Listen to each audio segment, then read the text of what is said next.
സഭ തീരുമാനിച്ച ഏകീകൃത കുർബാന നടപ്പാക്കണമെന്ന് ആവശ്യപ്പെട്ട് എറണാകുളം അതിരൂപതയിൽ നിന്ന് ആദ്യമായി കോടതിയെ സമീപിച്ചതിന് വിമത വികാരിയും സംഘവും അതിക്രൂരമായി വേട്ടയാടിയത് വെളിപ്പെടുത്തി മാത്യു സിറിയക് ചേന്നോത്ത്.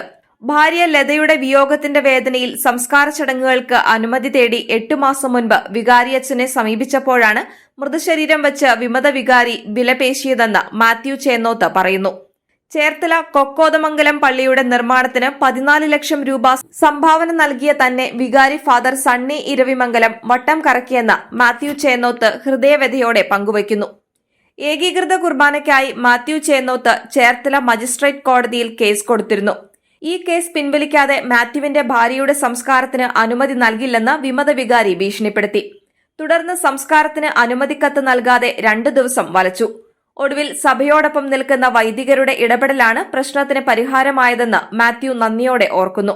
കോക്കമംഗലം ഇടവകയിലെ ചേന്നോത്ത് കുടുംബാംഗമായ മാത്യു കഴിഞ്ഞ 25 വർഷമായി എറണാകുളത്താണ് താമസം. നിലവിൽ പാലാരിവട്ടം മാർട്ടിൻ ഡി പോറസ് പള്ളിക്ക് സമീപമാണ് താമസം.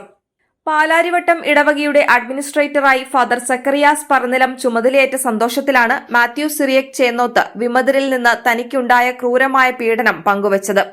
വിമതരുടെ ഞെട്ടിക്കുന്ന വേട്ടയാടൽ മാത്യു സിറിയക് ചേന്നോത്ത് പങ്കുവയ്ക്കുന്നത് ഇങ്ങനെ: പാലാരിവട്ടം ഇടവകയുടെ ഇടയനായി ബഹുമാനപ്പെട്ട സക്കറിയാസ് പറനിലം അച്ഛൻ രണ്ടാമതും നിയുക്തനായത് ഒരു പ്രത്യേക ദൈവനിയോഗമായി ഞാൻ കരുതുന്നു.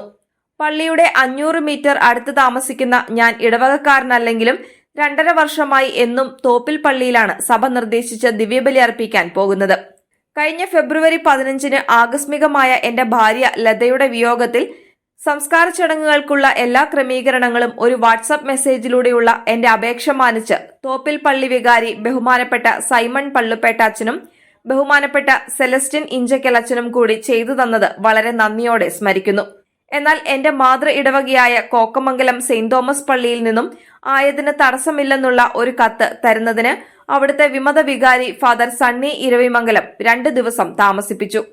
അതിന് കാരണമായി ആ പാതിരി ഉന്നയിച്ച തടസ്സവാദം സിനഡ് കുർബാന നടപ്പാക്കണമെന്ന ആവശ്യവുമായി ചേർത്തല മജിസ്ട്രേറ്റ് കോടതിയിൽ രൂപതയിൽ ആദ്യമായി ഈ ആവശ്യത്തിലേക്ക് ഞാനും എന്റെ സുഹൃത്ത് ചാക്കോ മങ്കുഴിക്കരിയും കൂടി കൊടുത്ത കേസ് പിൻവലിക്കണമെന്നത് ആയിരുന്നു.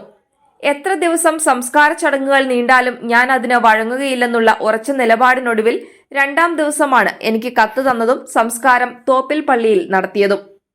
മൃതശരീരം വെച്ച് വിലപേശിയ വികാരി ഈ 2 ദിവസത്തിലൊരിക്കൽ പോലും ആ ഇടവകാംഗമായ ലത മരിച്ച വിവരം കോക്കമംഗലം പള്ളിയിലോ പള്ളിയുടെ വാട്സാപ്പ് ഗ്രൂപ്പിലോ അറിയിക്കാനുള്ള മര്യാദ പോലും കാണിച്ചില്ല. അതിന് ഒരാഴ്ചയ്ക്ക് ശേഷം പാലാരിവട്ടം ഇടവകയിലെ സിനഡ് അനുഭാവികളും കുഞ്ഞുമോൻ ബ്രദറും ചെറിയാൻ കവലക്കലും ആവശ്യപ്പെട്ടതനുസരിച്ച് ഫെബ്രുവരി 23-ന് എന്റെ വീട്ടിൽ വെച്ച് ബഹുമാനപ്പെട്ട ജോർജ് നെല്ലിശ്ശേരി അച്ഛൻ സമാധാനപരമായി ഒരു ദിവ്യബലി അർപ്പിക്കുകയും വചന സന്ദേശം നൽകുകയും ഏകദേശം 100ഓളം പേർ അതിൽ പങ്കെടുക്കുകയും ചെയ്തു. തുടർന്ന് എല്ലാവരുടെയും ആഗ്രഹപ്രകാരം ഫെബ്രുവരി 25 ഞായറാഴ്ച 4 മണിക്ക് ബഹുമാനപ്പെട്ട സക്കറിയാസ് അച്ഛനെ ഒരു ദിവ്യബലി അർപ്പിക്കാൻ എന്റെ വീട്ടിലേക്ക് കൂട്ടിക്കൊണ്ടുവന്നു. ഈ വിവരം നേരത്തെ മനസ്സിലാക്കിയ 20ഓളം വിമതർ മുണ്ടാടന്റെ നേതൃത്വത്തിൽ എന്റെ വീടിന് വെളിയിൽ അച്ഛനെ തടയുന്നതിനു വേണ്ടി കാവൽ നിന്നെങ്കിലും എന്റെ ഉറച്ച നിലപാടിൽ അച്ഛനെ കാറിൽ തന്നെ തന്റെ കോമ്പൗണ്ടിനുള്ളിൽ കയറ്റാൻ സാധിച്ചു.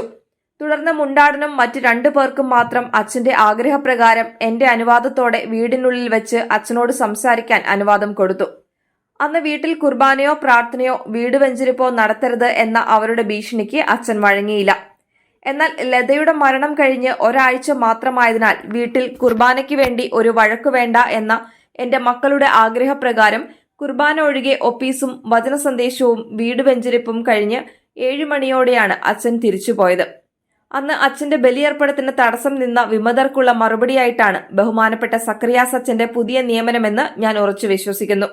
പാലാരിവട്ടം പള്ളിയിൽ എല്ലാ തടസ്സങ്ങളും നീങ്ങി സഭ അനുശാസിക്കുന്ന ദിവ്യബലി എന്നും അർപ്പിക്കാനും അതിൽ പങ്കുചേരുവാനും വിശ്വാസികൾക്ക് എത്രയും വേഗം സാധ്യതമാകട്ടെ എന്ന് മാത്യു സിറിയക് ചേന്നോത്ത് പ്രാർത്ഥിക്കുന്നു.